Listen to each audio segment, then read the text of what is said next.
Salud amigos, tripulantes de nuestra querida, contaminada y única nave espacial. La misma que desde la última vez que nos vimos por estos medios ha dado 3 vueltas sobre su eje imaginario y por supuesto sigue generando acontecimientos en pleno desarrollo. Acontecimientos que hoy tienen la consecuencia de lo vivido desde el viernes pasado, el Shabbat, sábado y domingo, en Tierra Santa. Y desde luego esto nos trae otra vez al tema de siempre, la pugna para tratar de desplazar, desanimar a los palestinos que ya están limitados por lo que respecta a la costa mediterránea, a la franjita de Gaza. La franjita de Gaza, apenas unos kilómetros de largo y en su trecho más importante, unos 11 kilómetros de ancho, y tienen una densidad, la mayor densidad de población por kilómetro cuadrado de zona habitada alguna en el mundo, ¿no? Están como por 2.700 y algo por kilómetro cuadrado. Y el interés es sacarlos de ahí, sacarlos, como los han ido sacando desde la partición de Palestina, incumpliendo entre 68 según algunos, 100 según otros, que ya veremos quiénes son los que lo dicen, resoluciones de la ONU por parte de la autoridad israelí. El problema también es que en la franja de Gaza, aquí en el Mediterráneo, hay un gran yacimiento de petróleo y de gas. Pero ese no es el único problema. En todo caso, vamos a ir directamente a esta crisis de nunca acabar, de burla absoluta de las resoluciones de la ONU, la misma ONU que en la partición de Palestina dio origen al Estado de Israel, y veremos cómo son tratados los acontecimientos en pleno desarrollo, serán los que los digan, no quien les habla, cómo son tratados allí los palestinos. En el Shabbat ya los que sabían que tenían que movilizarse y eventualmente entrar en combate iban al Muro de los Lamentos, donde, como ustedes saben, esto es uno de los muros que queda del viejo templo. Ahí colocan en las hendiduras de las rocas papelitos con los mensajes y los deseos. Esto es parte de lo que dejaron atrás los imperios que pasaron por allí, ¿no? En este sentido, ya se notaba la tensión, y no solo los militares, sino los rabinos, por supuesto, se hacían presentes allí.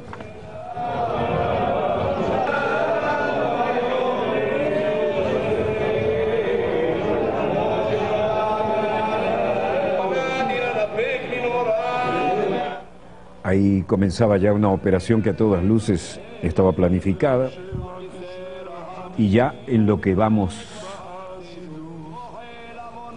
de esta semana, los muertos en Palestina se cuentan por no menos de 100, la mayoría mujeres y niños, y había una puesta de sol hermosa, como la mayoría de las puestas de sol en el Mediterráneo, después de las oraciones del Shabbat, y se podía suponer que habría un fin de semana al estilo habitual, pero flotaba en el aire que esto no iba a poder ser así. De manera que aquel Mediterráneo se transformó en esto.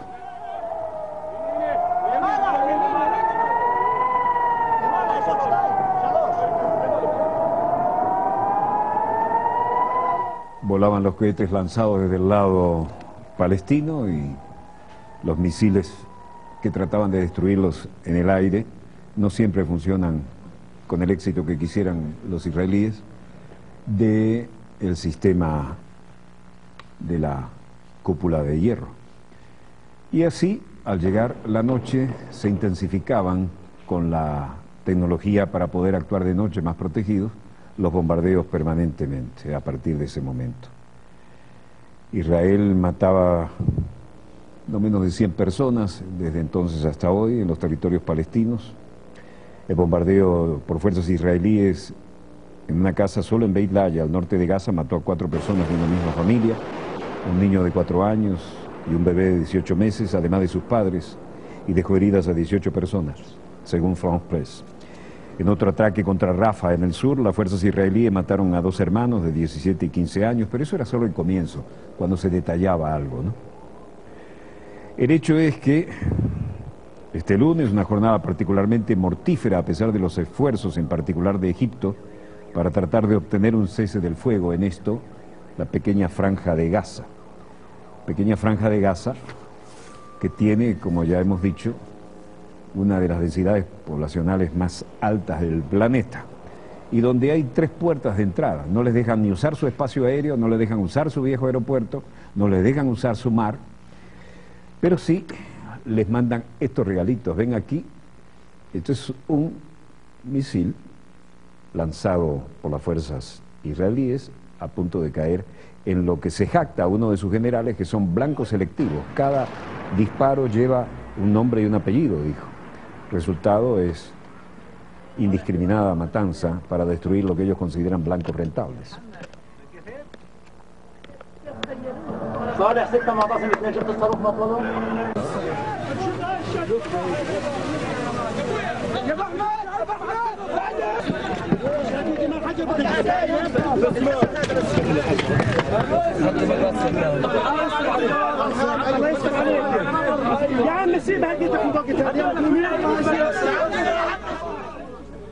Esa joven mujer está atrapada entre los restos, pero aún con vida. Esto es lo que ocurría en la ciudad de Gaza y en Beit Lahiyah. Veremos de ambos lugares las escenas.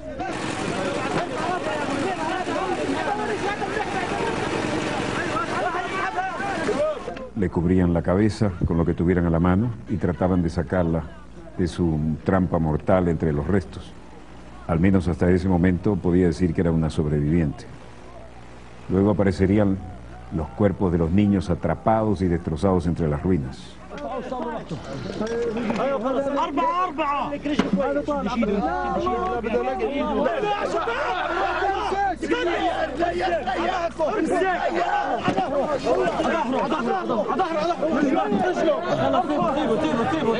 Esta es la respuesta a por lo menos 500 cohetes lanzados hacia los territorios ocupados por Israel, según las agencias internacionales.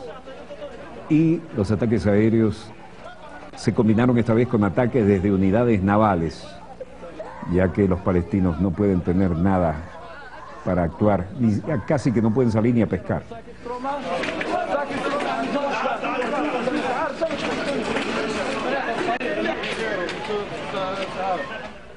Los traslados urgentes al hospital Al-Sharif y al hospital Al-Shiva y a la morgue después, como veremos. Este es el cuento de todos los días desde el viernes antes del Shabbat.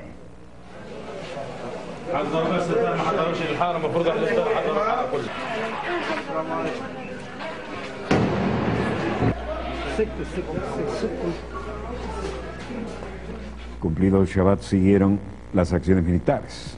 Israel además cerró las 3 rutas hacia Gaza y las declaró zona militar cerrada.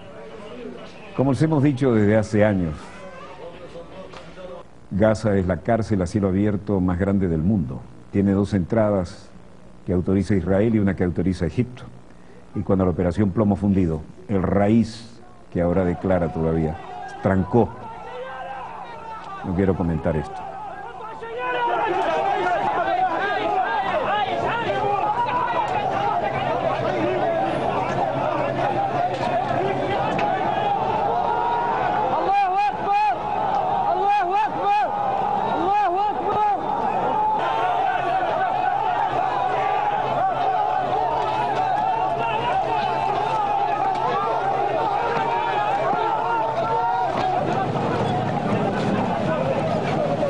Durante el Shabbat le habían preguntado al mayor general Tal Russo, titular del Comando Sur de Israel. Dijo, posible ofensiva ahora, sábado en la noche, definitivamente podría ser. Mientras tanto, en Gaza, la indignación crecía, el dolor se mezclaba con la fe religiosa.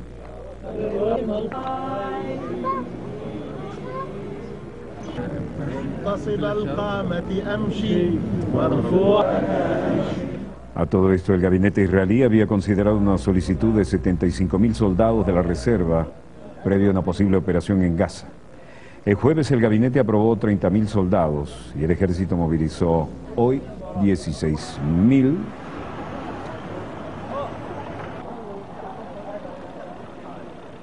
el recogimiento por el dolor y las declaraciones desafiantes. אני, אתה רוצה שאני אתן לך גם לוז? תודה רבה לכם. תודה רבה לכולם.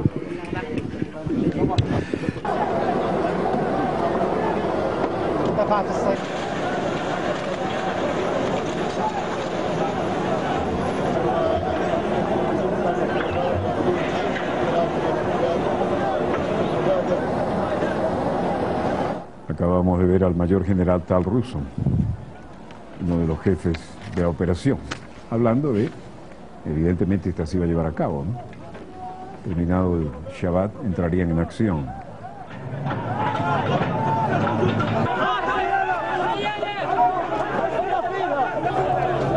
La desesperación de buscar entre los restos con la esperanza de encontrar a alguien con vida.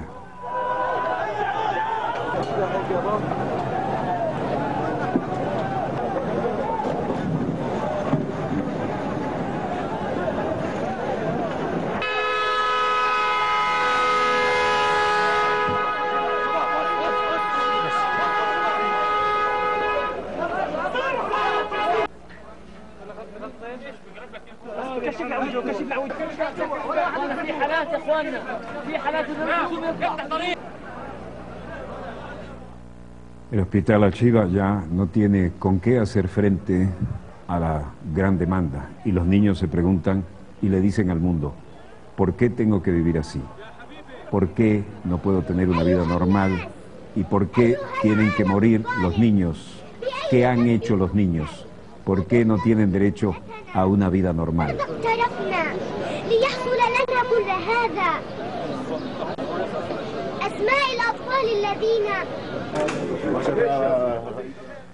El primer ministro Benjamin Netanyahu se reunía ayer con su gabinete, estaba en permanente contacto, ¿no?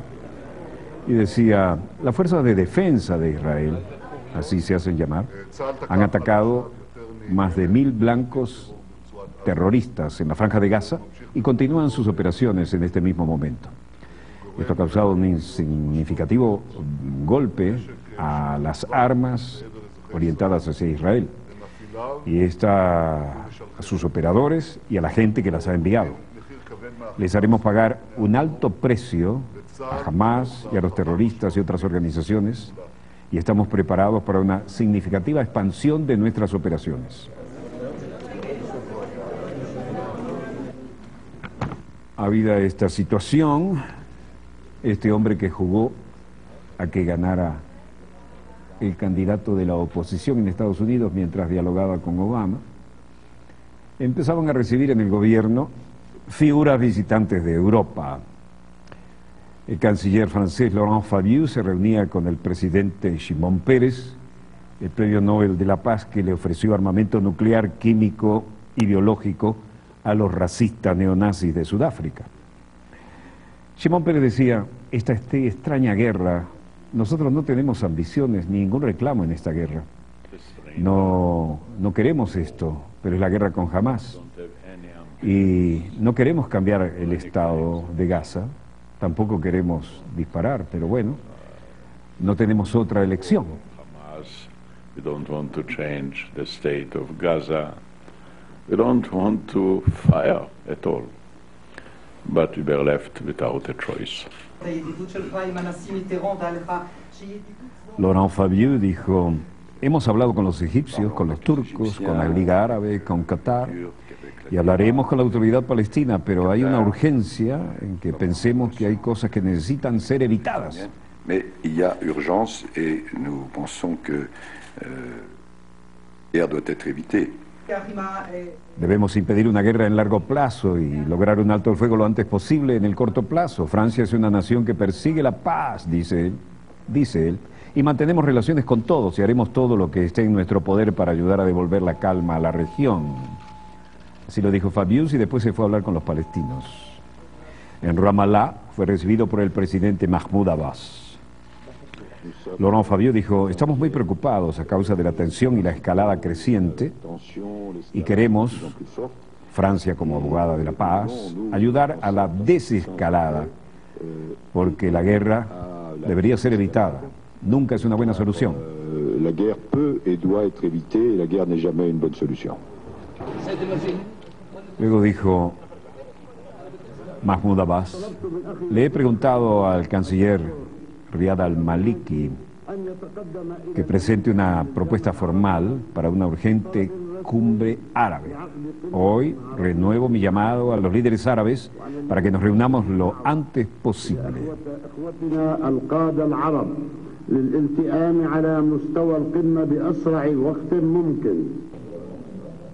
En medio de este clima apareció otro personaje ahí, Tony Blair.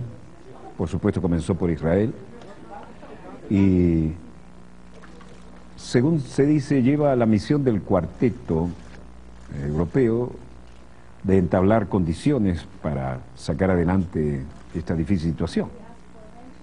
Y el enviado del cuarteto dijo: tengo mucha esperanza que en los próximos días podamos lograr una sensación de esta situación de confrontación sobre una base sustentable y poder parar la amenaza de los misiles que vienen desde Gaza hacia la población civil de Israel, así como aliviar el sufrimiento de la gente de Gaza, por supuesto.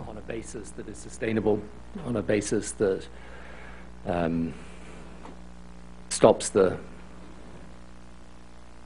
threat of missiles coming from Gaza targeted at Israeli civilians, and also then relieves the people of Gaza who've also suffered, of course. Shimon Peres dijo: bueno, pienso que es tiempo de dejar claro que Israel no tiene ambiciones de conquista de terreno o lo que sea, nada que ganar en esta situación, y pienso que es algo extraño. Estamos bien organizados, tratando de que el número de bajas no sean tan alto, no haya tanto sufrimiento, pero de nuestro lado el sufrimiento de las madres y de los niños es insoportable, es increíble. Mientras se hablaba, seguían las descargas. Es un F-16 de la Fuerza Aérea Israelí, y como dueños del aire y dueños del dominio de los mares y de la territorialidad, ya que han desplegado todas las fuerzas terrestres de blindados y el apoyo necesario, vean que pueden volar a baja altura sin el menor problema. Tienen el control de las 3 dimensiones. Tony Blair, por supuesto, después fue a reunirse con Mahmoud Abbas, como corresponde, y la situación planteada era de un desastre, ¿no?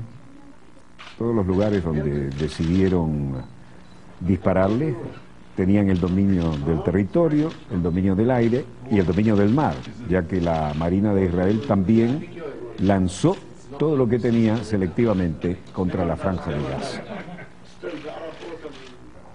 Frente a todo esto, también se hizo presente en Jerusalén Guido Westerwelle, en representación del gobierno alemán.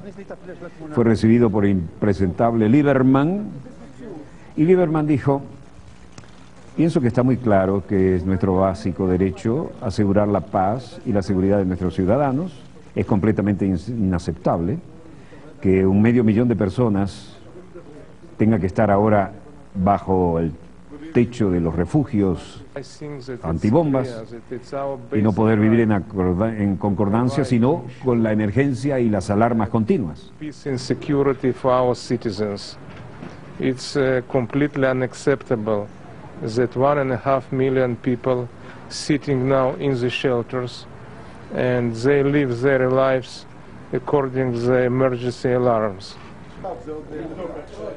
Westerwelle, como de costumbre, llevaba la línea oficial de Alemania, que suele funcionar con la culpa histórica, como dijeron algunos medios europeos. Y quiero decir que Israel tiene todo el derecho a defender a sus propios ciudadanos y proteger a su propio país. Y lo más importante es que trabajemos para desescalar esta situación. Es nuestra meta común y tenemos que discutir y considerar cómo podemos lograr el cese del fuego y cómo evitamos que esto siga escalando y logramos desescalar la situación. And how we will be able to de-escalate.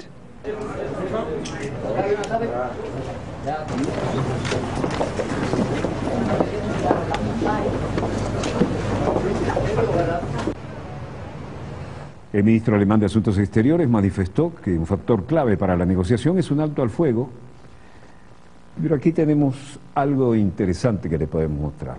Esta es la torre de las comunicaciones. En este acercamiento podemos ver esta retícula. Aquí, sobre la marca verde, ven una línea oscura horizontal.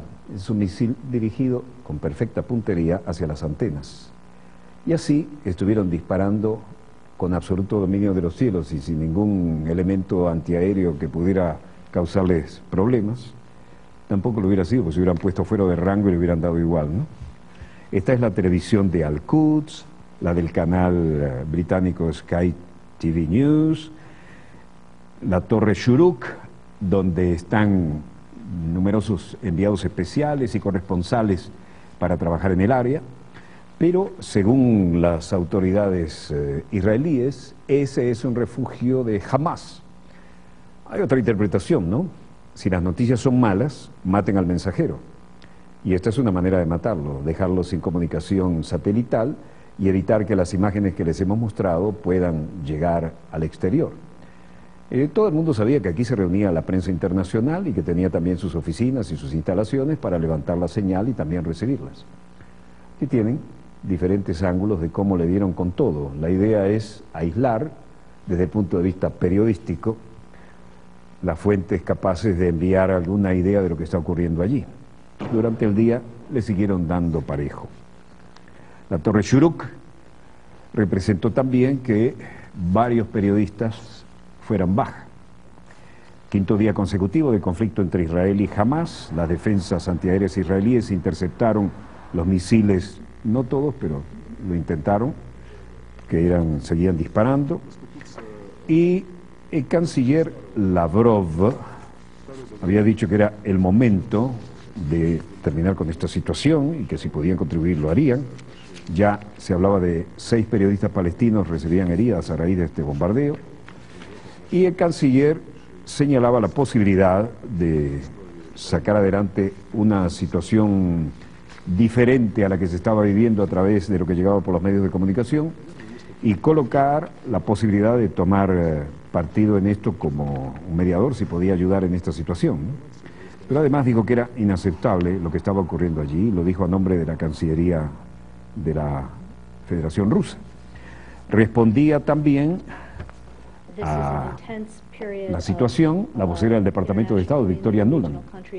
Es un intenso periodo para la comunidad internacional, los países de la región, tratando de trabajar juntos para desescalar las tensiones, y tenemos que decir una y otra vez, queremos ver a los líderes de gran influencia usando su ayuda para lograr esta meta, desescalar esta tensión.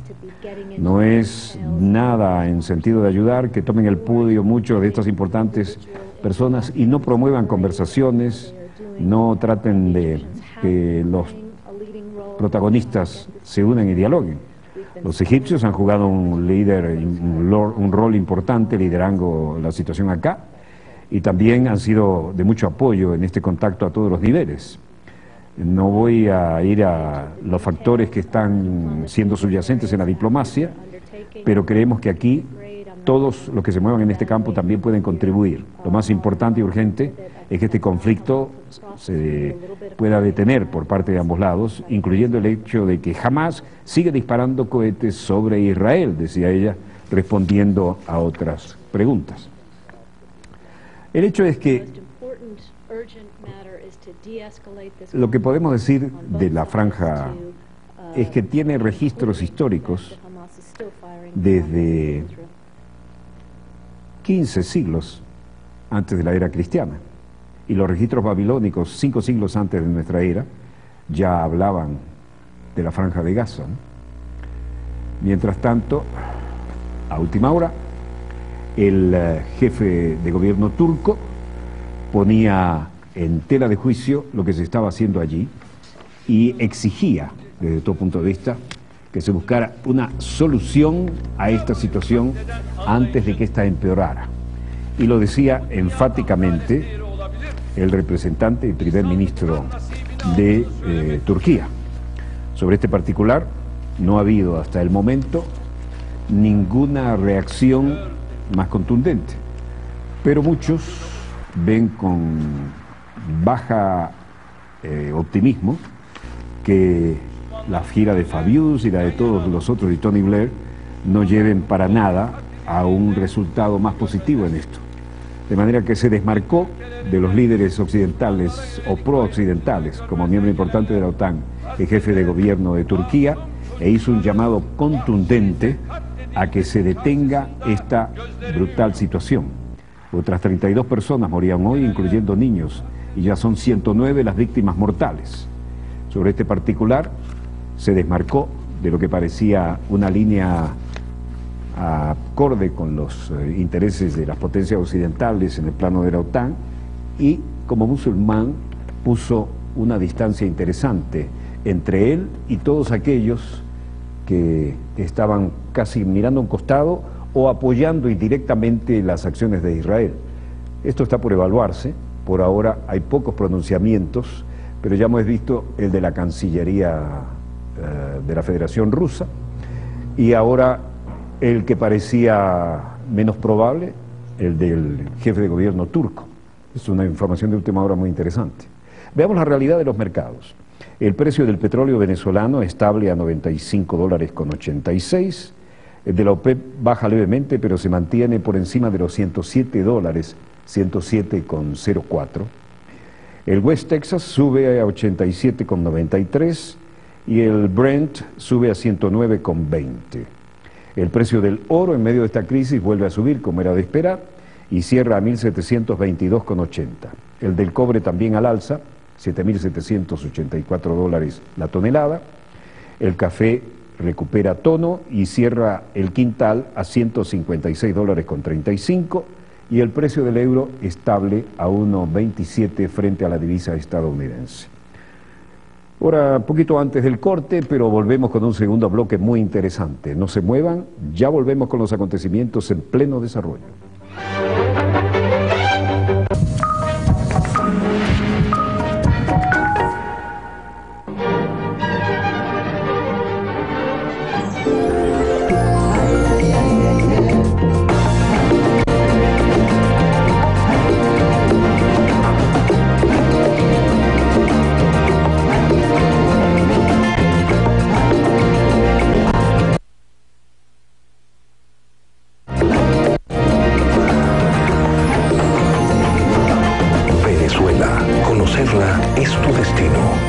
Conexión Global le conecta con las principales noticias en vivo, desde el lugar de los acontecimientos, con el mayor despliegue de corresponsales alrededor de América Latina y el mundo.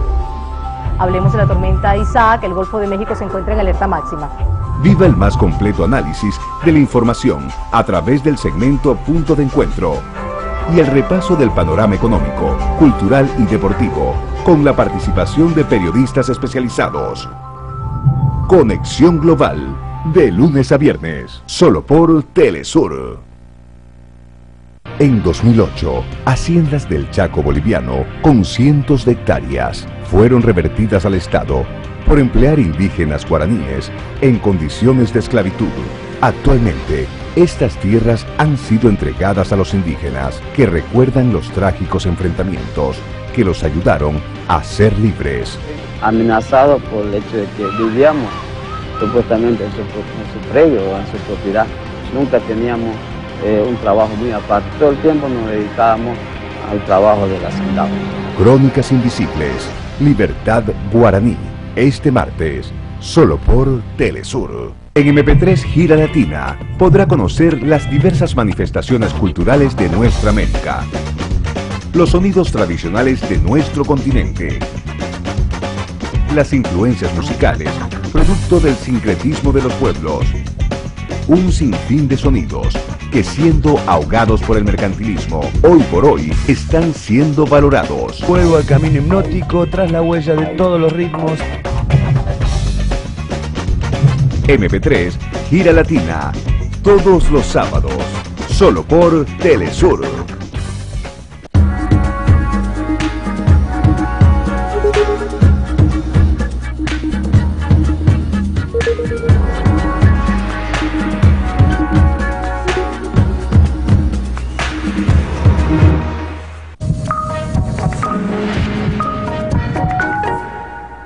Volvemos con más acontecimientos en pleno desarrollo.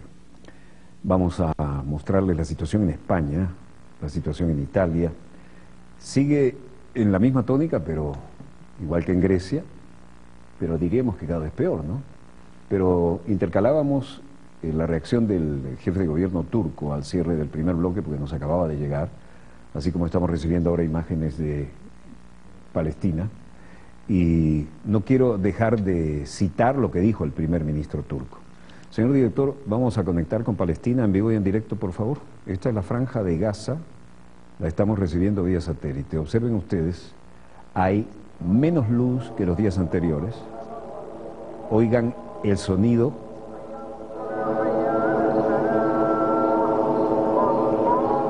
Esa es la hora de la oración y llega por los altoparlantes de las mezquitas. Pero también, si oyen bien, escucharán el zumbido de los motores de los aviones de reconocimiento no tripulados eligiendo blancos. Presten atención. Por supuesto, no son jets, esos son los aviones no tripulados buscando blancos con su capacidad de combate nocturno infrarrojo, patrullando, y probablemente alguno que otro helicóptero. Oigámoslo otra vez. Patéticamente se mezcla con la oración que llega desde los minaretes de las mezquitas. Esto lo estamos recibiendo en vivo y en directo. Estamos permanentemente conectados con la franja de Gaza, como lo hicimos en la operación Plomo Fundido. ¿Volvemos a estudio, señor director? Muchas gracias. Quiero leerles porque me parece el cambio de posición o la posición adoptada frente a esto por Turquía muy importante. Recep Tayyip Erdogan condenó los bombardeos israelíes de la franja de Gaza al calificar a Israel, oigan bien, miembro sensible de la OTAN, ¿no? Calificó a Israel de Estado terrorista. Comillas, Israel es un Estado terrorista y sus acciones son terroristas. Hizo esta declaración tras casi una semana de ataques israelíes contra Gaza, que según las fuentes árabes causaron alrededor de 100 víctimas, al menos un tercio de ellas mujeres y niños. Agregó Erdogan, comillas, quienes asocian el Islam con el terrorismo se hacen la vista gorda ante la amenaza de la matanza en masa de los musulmanes y se vuelven de espaldas a la masacre de niños en Gaza, cierre de comillas.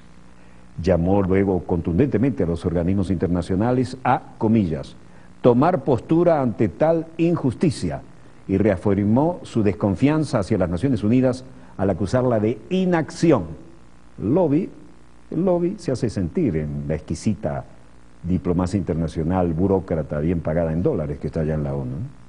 Erdogan definió la actual estructura de la ONU como injusta y recordó, no hay un solo país musulmán entre los miembros permanentes del Consejo de Seguridad. Señaló asimismo que Israel, comillas, no ha cumplido hasta la fecha con un centenar de resoluciones del Consejo de Seguridad sin que nadie haya tomado una sola sanción contra Israel por ello. En octubre pasado, Erdogan criticó a la ONU por su inacción ante la matanza diaria de centenares de personas en Siria y exhortó a reformar el organismo internacional acorde con los principios de justicia. Como ven, llegó un poco desfasado con la imagen, pero lo tuvimos a tiempo para compartirlo con ustedes. Una declaración con muy pocos precedentes por parte del jefe de gobierno de Turquía. Veamos ahora en la vieja Europa cómo están los acontecimientos en pleno desarrollo. Y naturalmente esto tiene que ver con la creciente e insoportable situación en la que se encuentran los trabajadores despedidos, las clases ya pasivas, retiradas, los recortes inhumanos a educación y salud. Είναι αυτή τη στιγμή πραγματικά πιο επίκαιρα από ποτέ και πραγματικά αυτή τη στιγμή ακριβώς είναι που πάλι ο λαός μας πρέπει να παλέψει για το ψωμί του. Esta dama es una médico griega, decía las demandas del pueblo, están luchando por 1973 desde entonces y no ha habido nada relevante hoy como esas consecuencias. Este es el momento en que el pueblo necesita luchar por el pan y por la libertad. Y este estudiante, Constantín, dice, los estudiantes queremos inspirar a los trabajadores para que sigan en la huelga, de manera que podamos hacer algo como lo de hoy.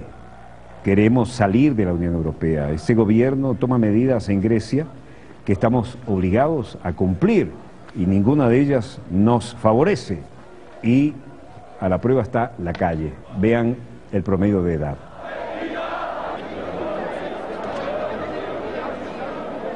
Miles de griegos claman contra la austeridad en recuerdo de la histórica revuelta estudiantil a que hacía referencia la dama, ¿no?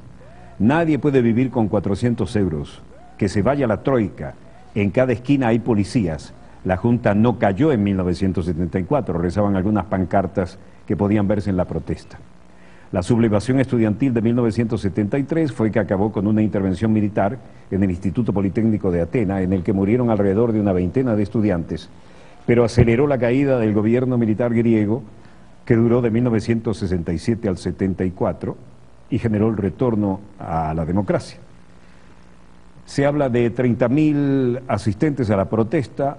Hay diferencias grandes, según lo diga la policía o los medios, o los que participaron en las protestas. Tras la conmemoración en el centro universitario, la marcha prosiguió como es tradicional cada año hasta la Embajada de Estados Unidos, país al que se le acusa obviamente de haber apoyado todos los años de la dictadura militar en Grecia, vaya novedad. Los manifestantes trataron de seguir la protesta desde allí hasta la Embajada de Israel para mostrar su repulsa por la ofensiva contra la Franja de Gaza. Pero la fuerte presencia policial en las calles adyacentes a la legación israelí lo impidió. El clima en Atenas es de creciente indignación. Esta es una empleada del Ministerio de Sanidad, Irini. Primero pienso que lo que va a ocurrir después de todo esto es que hay pánico, porque no sabemos dónde va a terminar, quién es el próximo que va a perder su trabajo, cómo vamos a apoyar a nuestras familias como lo hemos hecho antes. En mi vida ya he visto esto y no puedo pensar en nada mejor. El empleado del Ministerio de Salud, la lista de los nuevos opciones y los nuevos desempleados. Ahora, después del primer mayor shock, estoy pensando qué voy a hacer, las opciones de labor que hay para mí y para mis colegas, cómo podemos ayudar. ¿Cómo podemos movernos hacia diferentes opciones de trabajo acorde con nuestro conocimiento y nuestra experiencia? Y tratamos de dejar de lado este pensamiento acerca de las consecuencias personales, el problema ya general.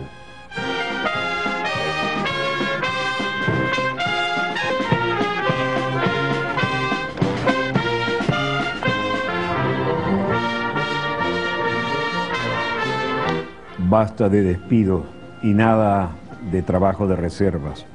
Queremos gente titular. Le pusieron música a esto. Grigoris Yatrakos dice, después de 18 años, desempleo, ahora me tiran a la calle y las consecuencias las sufren nuestras familias y los hijos.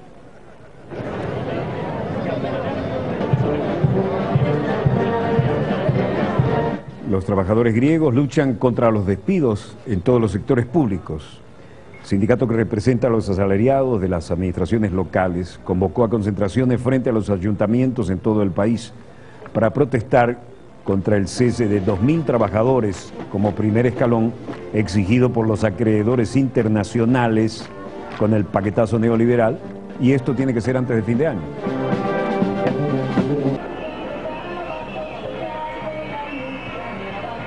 En Atenas, grupos de manifestantes ocuparon durante horas los ministerios de Sanidad, Desarrollo Agrícola y Marina Mercante, y anunciaron que las protestas van a seguir mañana.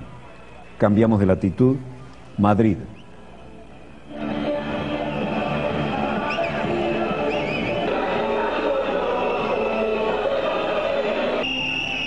La policía española también salió a protestar contra la austeridad.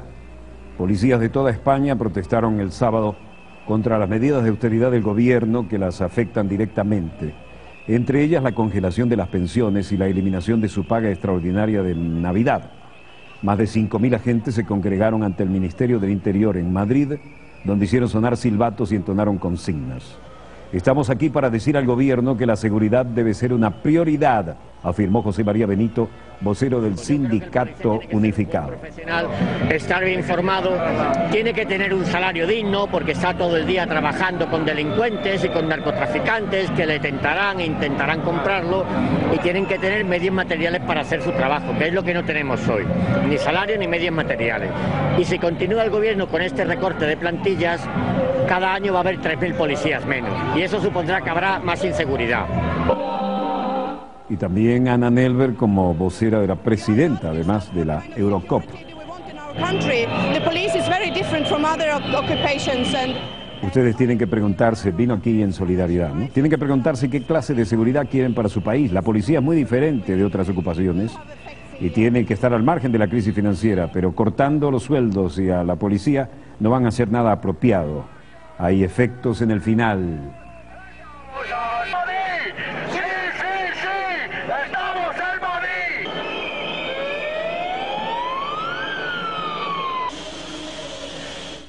Bueno, hay gente que dijo, en tiempos socialmente convulsivos necesitamos una respuesta policial adecuada. Otros tenían otros temas. Privatizando todo el sistema de bienestar que tenemos, entre ellos la sanidad y la educación. María Victoria de Lucas hablaba de educación y salud como los temas gravísimos. Madrid, escucha, estamos luchando por ti también, decía.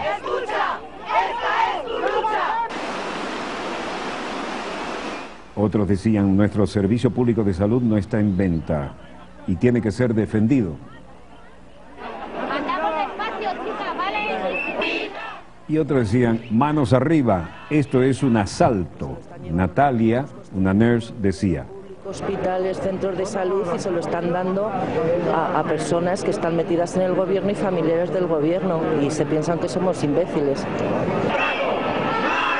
Decenas de miles de personas vestidas de blanco comenzaron a desfilar por la mañana desde 4 hospitales importantes en las afueras de la capital, rumbo a la Puerta del Sol, con carteles que decían, la sanidad pública no se vende, se defiende. Nuestro hospital Carlos III está muy olvidado, somos un hospital de referencia en enfermedades infecciosas, llevamos un volumen muy grande de pacientes y nos quieren desmantelar como la princesa, nos quieren hacer un hospital de larga y corta estancia, de abuelitos, y bueno, pues aquí estamos defendiendo nuestro hospital y la sanidad en general, que es una cosa de todos. ¡Rajoy, paciencia! ¡Debemos en la urgencia! ¡Rajoy, paciencia! La gente del Hospital La Paz colgó banners en toda su fachada, no a la privatización de la salud pública, y el Hospital Universitario La Paz también estaba en la picota, y Bankia, era un grito de guerra, ¿no? Ha habido dinero para los bancos, pero no para la salud ni para la educación. El doctor Luis Martín Carbonero tenía algo que decir, y la sanidad pública no es un negocio. La sanidad pública no se vende, se defiende, y con este fin, decenas de miles con batas blancas salieron a las calles. Bankia sí había que salvarla, desde luego, ¿no? Son los banqueros, los grandes empresarios, los grandes evasores. Pero la gente de la salud, que sabe lo que cuesta un duro, aquí estaba.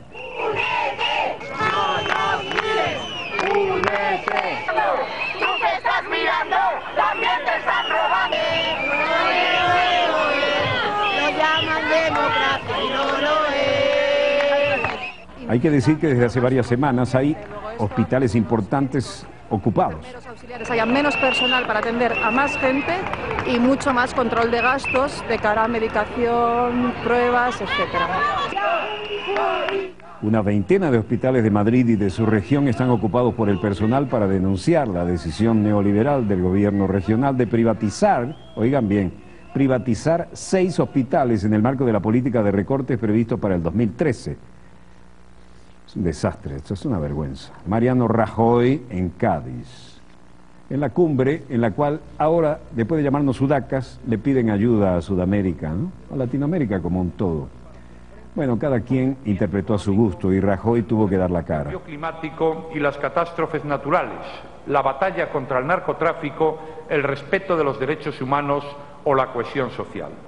Espero que estas bases que propongo, junto a las que ustedes tengan a bien plantear, contribuyan a un debate constructivo y enriquecedor para salir de esta cumbre de Cádiz con la relación renovada que queremos. Lo que queremos es más Latinoamérica, más Hispanoamérica. Eso significa, después de haberlo despreciado, necesitamos ayuda. La hoja de coca, en tiempo de la colonia, muy bien aprovechadas, explotadas por los españoles en Bolivia. Y no es posible que en los últimos años sea penalizada, orientada al exterminio o cero de hoja de coca. Por ello quiero agradecer a la comunidad iberoamericana por su permanente apoyo. Que la declaración de Cádiz resalta el valor de... Los cocaleros satisfechos con el apoyo a la Cuyicu en la cumbre iberoamericana, como lo defendió su presidente, ¿no? Pero desde luego había algunos que tenían un peso específico especial. Dilma Rousseff.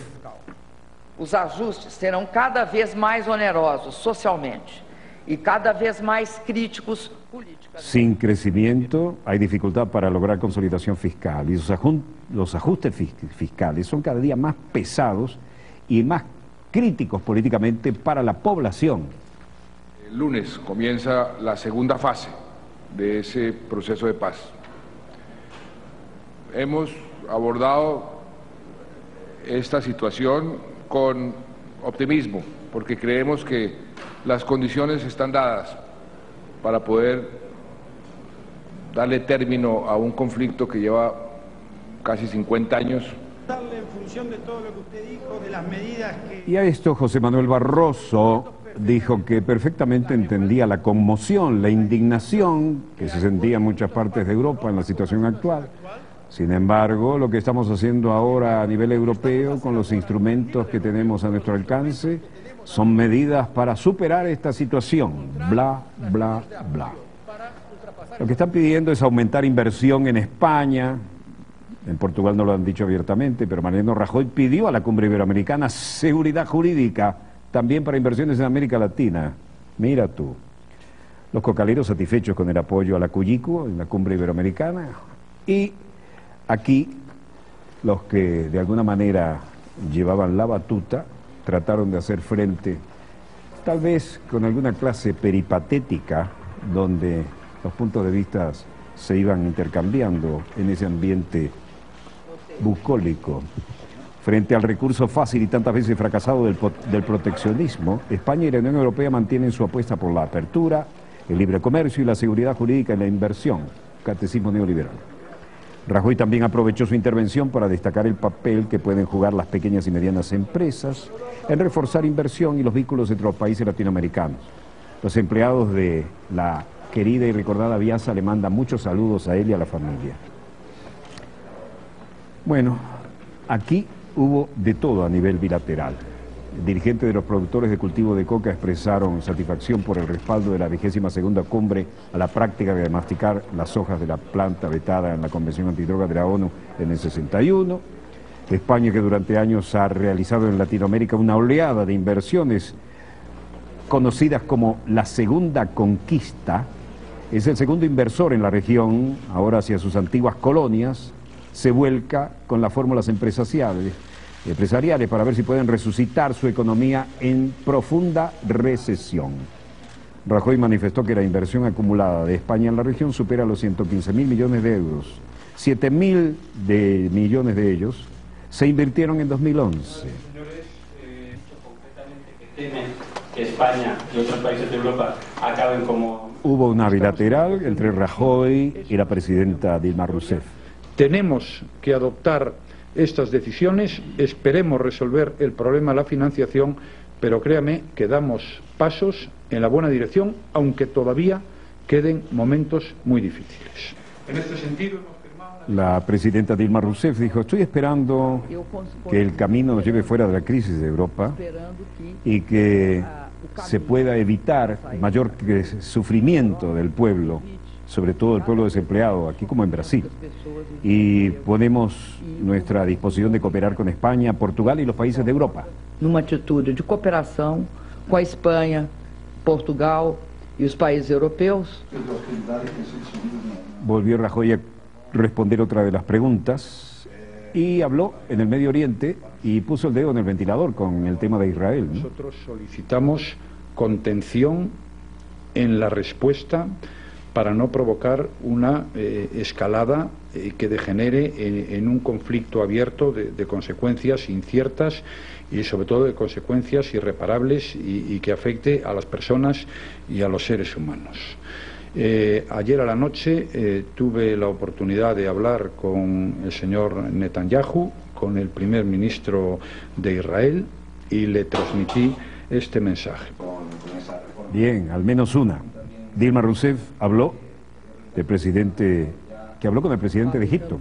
Com o presidente do Egito, que tinha me ligado antes e que eu retornei a ligação, no mesmo sentido.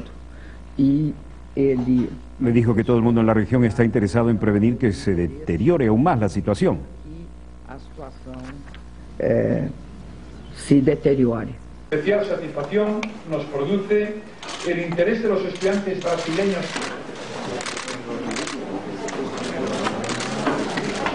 Como pudieron ver, dada la importancia económica y tecnológica de Brasil, le dedicó un capítulo especial a Dilma. Brasil y España viven una fase de fortalecimiento de sus relaciones económicas y empresariales. Habana, Cuba. Aquí, jefe negociador de la FARC, Iván Márquez. Y esto, por supuesto, es la gran noticia, ¿no? La FARC decreta el cese del fuego al iniciar diálogo con el gobierno de Colombia. La guerrilla de la FARC decretó un cese del fuego unilateral de 2 meses a partir de la medianoche del lunes, al comenzar en La Habana las conversaciones de paz con el gobierno de Colombia para poner fin a un conflicto de casi medio siglo, anunció su segundo jefe, Iván Márquez. El secretariado de la FARC ordena a las unidades guerrilleras en toda la geografía nacional el cese de toda clase de operaciones militares ofensivas contra la fuerza pública y los actos de sabotaje contra la infraestructura pública y privada, señaló Márquez al leer un comunicado de prensa. La geografía nacional, el cese de toda clase de operaciones militares ofensivas contra la fuerza pública y los actos de sabotaje contra la infraestructura pública o privada durante el periodo comprendido entre las 00:00 horas del día 20 de noviembre de 2012 hasta las 00:00 horas del día 20 de enero de 2013. Luego habló de cómo había sido el 2012. Desventurado ha sido el 2012 para los colombianos que sufren las consecuencias de estas políticas, y justo sería que en tiempos de Navidad el régimen de Juan Manuel Santos y las clases dominantes anuncie el cese de la guerra social impuesta con sus reformas y leyes de miseria y hambre. Humberto de la Calle, representante del gobierno, habló de la discreción. Y eso no es un capricho del gobierno, es también fruto de las experiencias nacionales e internacionales. Esto no es un ejercicio retórico, aquí no venimos a hacer un concurso de oratoria, aquí venimos a tomar decisiones concretas. Luego, como el gobierno tenía un punto de vista diferente sobre el cese de acciones. Los fusiles es la paz, pero sí estamos diciendo que el fin del conflicto es el principio de una transformación que tiene que aclimatar una paz duradera.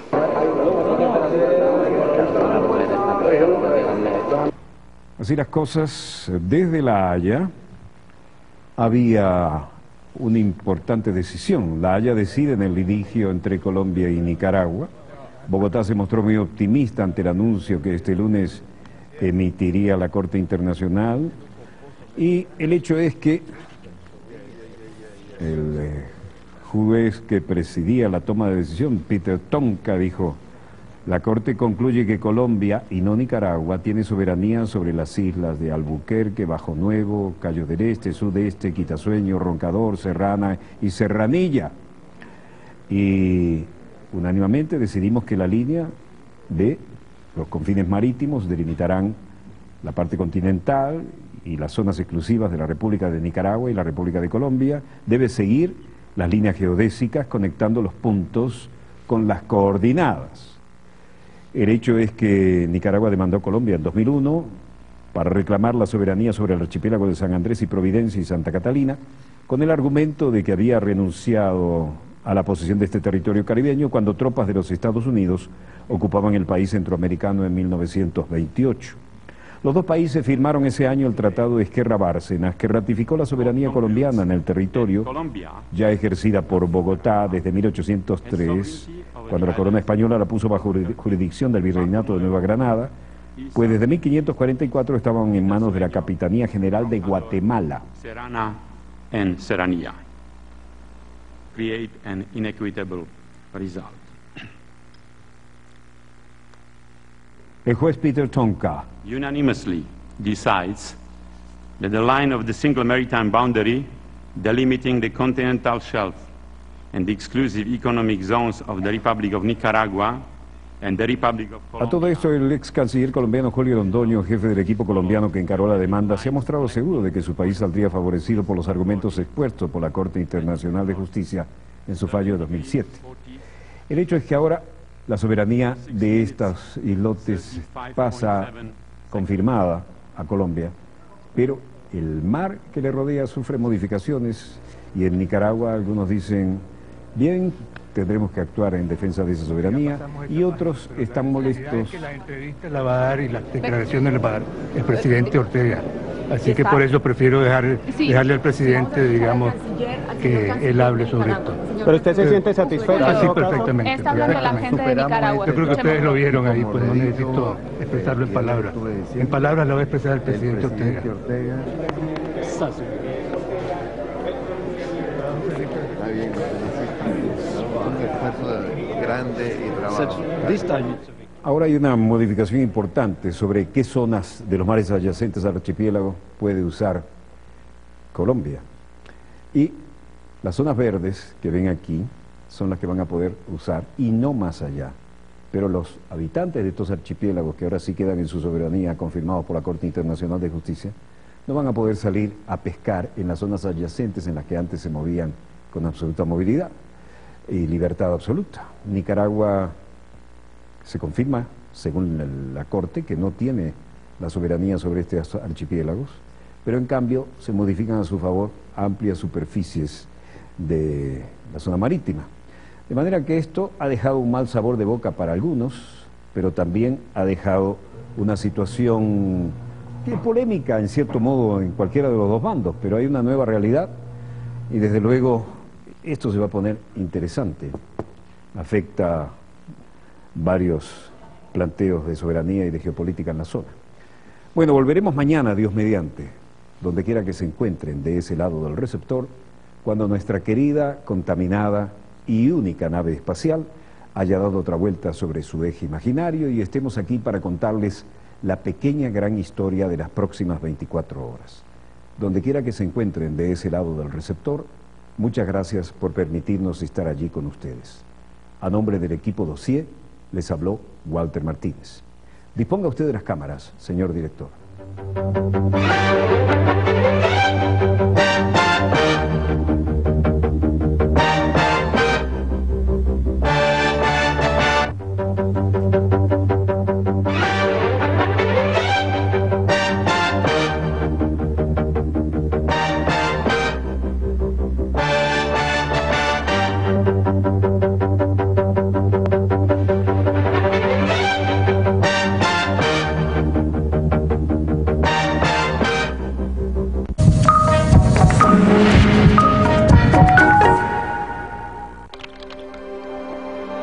No protegen las raíces de la democracia, no presentan herramientas para el cambio. Los detenidos están acusados de desobediencia a la autoridad. El gobierno permite que haya 5 días de festejos de la bacteria, del microbio y del virus.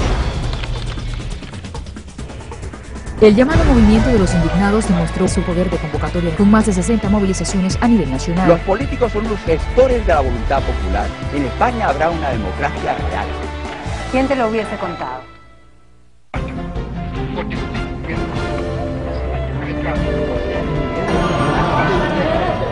Entra a telesurtv.net y vota por los mejores documentales y reportajes de Telesur transmitidos durante 2012.